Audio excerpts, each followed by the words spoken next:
அப்புறம் ஒரு பெரிய குற்றச்சாட்டு தொடர்ந்து வச்சுக்கிட்டே இருந்தாங்க. அதாவது நடிகர் அண்ணன் உதயநிதி ஸ்டாலின் வாரிசு அரசியல் தகுதியானவரா? அவர் சினிமா நடிச்சது உண்மைதான் சார். அவருக்கு தமிழ்நாடு முழுக்க பெரிய ரசிகர் பட்டாளம் உருவானது, இதை யாரும் மறுக்க முடியாது. அவர்களை எல்லாத்தையும் நெறிமுறைப்படுத்தி அரசியல் மயப்படுத்தினது அந்த மன்றத்தினுடைய தலைவராக இருந்த பள்ளிக்கல்வித்துறை அமைச்சர் அன்பில் மகேஷ் பொய்யாமொழி.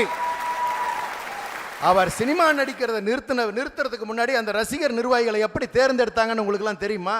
நீங்க இவங்களை பார்த்துட்டு எங்களோட ஒப்பிட்டுறாதீங்க. ஏன் இதை நான் சொல்றேன்னா, நான் அந்த ரசிகர் மன்றத்தோட மாநில பொருளாளர், நான் ஒரு நிர்வாகி, எனக்கு அரசியல் அறிவு இல்லையா? நாங்க பேசலையா? எப்படி நெறிமுறைப்படுத்தியிருக்காங்க, எப்படி வளர்த்துருக்காங்க அவங்க பிள்ளைங்க. நாங்க இங்க இருக்கக்கூடிய தமிழ்நாட்டில் இருக்கக்கூடிய நிர்வாகிகள் எப்படி தேர்ந்தெடுக்கப்பட்டவங்கன்னு உங்களுக்கு தெரியுமா? இளைஞரணிக்கு நிர்வாகிகள் எந்த வகையில் தேர்ந்தெடுக்கப்பட்டிருக்கிறார்களோ அவருடைய பின்புலம் சரிபார்க்கப்பட்டு மக்கள் பணிக்காக தேர்ந்தெடுக்கப்பட்டவர்கள் தான் அந்த மன்றத்தில் இருந்த ரசிகர் பெருமக்கள். எவன் பேர்லையும் கேஸ் கிடையாது, எவன் பேர்லையும் குற்ற பின்னணி கிடையாது. நீங்க சொல்ற மாதிரி இவங்க சொன்னாங்களா, கஞ்சா கேண்டிடேட் அனௌன்ஸ் பண்ணாங்க, பொம்பளை கை இழுத்த அனௌன்ஸ் பண்ணாங்க, அது மாதிரி யாருமே நிர்வாகிகள் மேல குற்றச்சாட்டுகள் இன்னைக்கு வந்திருக்கா? அப்படிப்பட்ட முறைப்படுத்தப்பட்ட ஒரு அரசியல் மயப்படுத்தப்பட்ட இளைஞர்களை தன்னோடு சேர்த்து கொண்டார் அண்ணன் உதயநிதி ஸ்டாலின் அவர்கள். இதை விட ஒரு அரசியல் பண்பு ஒரு மனிதனுக்கு எப்படி சார் தனிப்பட்ட முறையில் வரும்? இருக்கக்கூடிய 38 மாவட்டங்களில் ஒரு நிர்வாகிகள் இருந்தாங்க, மன்றங்கள் இருந்துச்சு. அத்தனை இன்னைக்கு எங்க போச்சு தெரியுமா?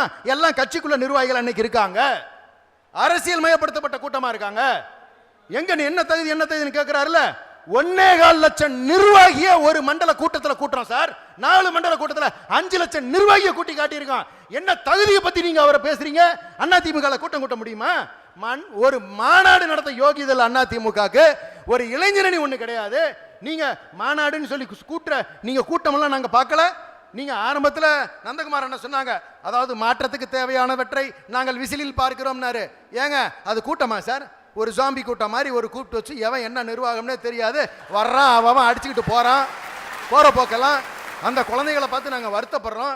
தம்பிகளா, எதிர்காலத்தில் நீங்கள்லாம் எங்களை நம்பி வர வேண்டிய காலம் இருக்கிறது. நீங்கள் மறுக்க முடியாது, எங்களுடைய பிள்ளைகள் தான். எங்களுடைய பிள்ளைகள் எங்களை எட்டி உதைக்குது என்பதற்காக நாங்கள் உங்களை ஒதுக்க விரும்பவில்லை. ஒரு காலத்தில் நீங்கள் அரசியலை புரிந்து கொள்வீர்கள். அன்றைக்கு அரவணைப்பதற்கு, இந்த விசில் கூட்டத்தையும் அரவணைப்பதற்கு நாங்கள் தயாராக இருக்கிறோம். அதான் சார் அரசியல் மயப்படுத்துறது. புரியாம பண்றாங்க, அவ்வளவுதான்.